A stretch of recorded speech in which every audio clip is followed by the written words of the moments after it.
Praise the lord. హల్లెలూయా. అందరూ బాగున్నారండి. దేవుడు మీ అందరిని ఆశీర్వదించును గాక.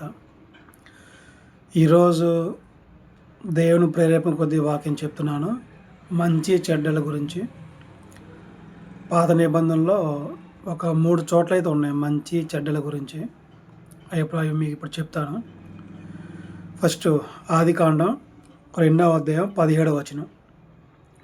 అందులో ఏముందంటే, మంచి చెడ్డల తెలివినిచ్చు వృక్ష ఫలంలోనే తినకూడదు.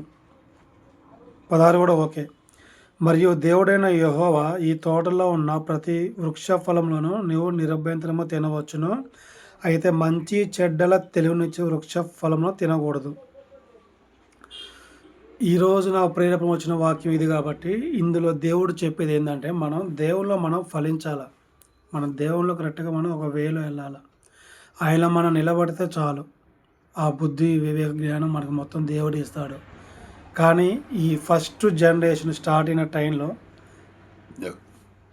ఆదాము అవ్వకి అప్పట్లో ఏం తెలియదు కాబట్టి సాతాను శోధనలో పడిపోయేసి వాళ్ళ పండు తినటం వాళ్ళు ఇది చేశారు. దానివల్ల పాపం చుట్టేసుకుంది అందరికీ. అప్పటి నుంచే మనం అందరం పాపంలో పడ్డాం. మూల పాయింట్ ఇది. దాని తర్వాత దేవుడు మనలో నిలిచి ఉంటే మనకు వచ్చే దీవెనలు. మొదటి రాజులు 3వ అధ్యాయం 9వ వచనం. కాబట్టి నేను మంచి చెడ్డలు వివేచించి నీ జనులకు న్యాయము తీర్చినట్లు నీ దాసుడునైన నాకు వివేకము గల హృదయము దయచేయము. ఇందులో సొలొమోను రాజుగారు దేవుని అడుగుతున్నాడు, ఇజ్రాయేల్ ప్రజలు ఇంతమంది గొప్ప లక్షల్లో ఉన్నారు కదా, మరి ఎట్లా వాళ్ళని పరిపాలించాలా? నేనేమో బాలుడను. అంటే ఆ టైంలో దాదాపు సొలొమోను గారికి 19 ఇయర్స్ 20 ఇయర్స్ ఉంటాయి బైబిల్ పండితుల ప్రకారం చూసినట్లయితే, రిఫరెన్స్ బైబిల్లో. కానీ 20 ఇయర్స్ అయినా సొలొమోన్ రాజు గారికి కూడా ఈ పరిపాలించడం అయితే చాలా ఇబ్బంది అయిపోతుంది. కాబట్టి దేవునికి ఒక కోరిక కోరాడు, మంచి చెడ్డలు వివేచించి నీ జనులకు న్యాయము తీర్చినట్లు నీ దాసుడనైనా నాకు వివేకము గల హృదయము దయచేయము. అంటే ప్రజల్లో ఎట్లా పరిపాలించాలా అనే దాని గురించి ఈయన దేవుడు కాడ ఒక కోరిక అడిగాడు. అది దేవుడు ఇచ్చాడు. తర్వాత నెక్స్ట్ దాంట్లో కాబట్టి దేవుడు చెప్పినట్టు మనం చేసి ఆయనలో మనం నిలిచి ఉంటే దేవుడు మనకు కొన్ని ఆశీర్వాదాలు దేవునిలో కన్ఫామ్గా ఇస్తారన్నమాట. ఈ వచనం బట్టి మనకు అర్థమైపోతుంది.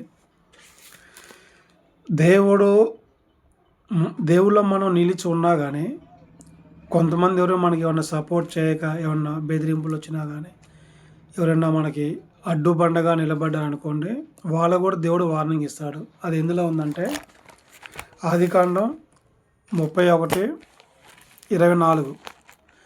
ఆ రాత్రి స్వప్నమందు దేవుడు సిరియా వాడైన లాబాను నొద్దకు వచ్చి, నీవు యాకోబుతో మంచిగానే చెడ్డగానే పలుకకము, జాగ్రత్త సుమి అని అతనితో చెప్పాను.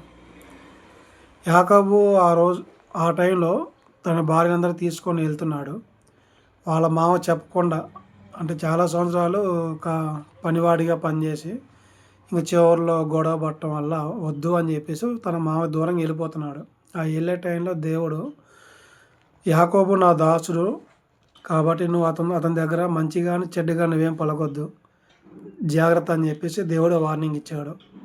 దీన్ని బట్టి అర్థమైందంటే, మన దేవుళ్ళు నిలబడితే మన వల్ల కాకపోయినా దేవుడే ఇతరులతో మాట్లాడేసి మనకి అడ్డుబండగా ఉన్న ప్రాబ్లమ్స్ మొత్తం ఆయన సాల్వ్ చేస్తాడు.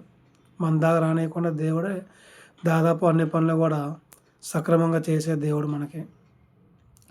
కాబట్టి ఈరోజు మంచి చెడ్డల గురించి ఈరోజు ఈ వాక్యం చెప్పాల్సి వచ్చింది. మన దేవుల్లో మనం కరెక్ట్గా నిలబడి మంచిగా ఉంటే అంతా ఆయన మనకి కాపాడతాడు. ఆయన చెప్పినట్టు మనం చేయాలా, ఆయన మార్గంలో మనం రోజు నడుచుకుంటూ వెళ్ళాలా. క్రైస్తవుల జీవితం అనేది ఏదో అల్లటప్పగా ఆషమాషిగా రోజు ఎంజాయ్ చేసి ఉండే లెక్క కాదు. మనకి కొన్ని రూల్స్ డిసిప్లిన్స్ ఉన్నాయి. దేవునికి చిత్తానుసారంగా మనం జీవించాలి. ఇదే క్రిస్టియన్స్ యొక్క జీవితం. ఇక్కడ మనం బాగా కష్టపడి మనం దేవుడికి మన టైం అంతా కేటాయించి మనం సక్సెస్ఫుల్ అయితే మన ఈ లోకయాత్ర ముగించాక పైకి వెళ్ళా కూడా మనకి దేవుడు ఒక మంచి గొప్ప కిరీటం, ఒక బహుమానం ఇస్తాడు. కాబట్టి మనకున్న ప్రతి టైం మనం వేస్ట్ చేయకుండా దేవుడి సేవ ఉన్న టైంలో ఎంతో కొంత చేసుకుంటూ వెళ్ళాలని చెప్పేసి నా యొక్క కోరిక, అభిలాష. ఇదే దేవుడు మీతో చెప్పమని నన్ను ప్రేరేపించి చెప్పించాడేమో. అదంతా దేవునికి తెలియాలి. కాబట్టి దేవుని బిడ్డలారా, ఈ విన్న వాక్యం మీలో స్థిరపరచాలి దేవుడు. నా నోటి మాటలకు అందించిన ఈ మాటలే దేవుడు మీలో స్థిరపరచని చెప్పేసి కోరుకుంటున్నాను. మరి మీరు కూడా మరి దేవుని చిత్తానుసారంగా దేవుని మార్గంలో మీరు నడుచుకుంటే మీ జీవితాలు చాలా చక్కగా వెలిగింపబడాలని చెప్పేసి నేను కోరుకుంటున్నాను. చివరగా ప్రార్థన. స్తోత్రం ప్రభు, వందనాలయ్యా. మరి నా నోటికి వచ్చిన ఈ మాటలు మీవే అని చెప్పేసి నాకు మనసాక్షి చెప్తుంది ప్రభా. నా నోటి మాటలు దీవించు ప్రభా. ఈ విన్న ప్రతి ఒక్క బిడ్డను కూడా దీవించు ప్రభా. మంచి చెడ్డల వాళ్ళు కూడా వివేకం కలిగి జీవించాలి. మీ కొరకు గొప్ప సాక్షిగా వాళ్ళు బ్రతకాలి. కృపచూపు ప్రభా. ఈ వాక్యం వాళ్ళ మనసులో స్థిరంగా ఉండేలాగా మీరే వాళ్ళని హెచ్చించవలసిందిగా, పాడైపోయిన ఆత్మను వీళ్ళు మళ్ళీ తిరిగి రక్షించి మళ్ళీ పరలోకాన్ని చేర్చేలాగా ఈ వాక్యం విన్న ప్రతి ఒక్క బిడ్డను దీవించాలని చెప్పేసి కోరుకుంటున్నాం ప్రభా. ధన్యవాదాలు. స్తోత్రం ప్రభా.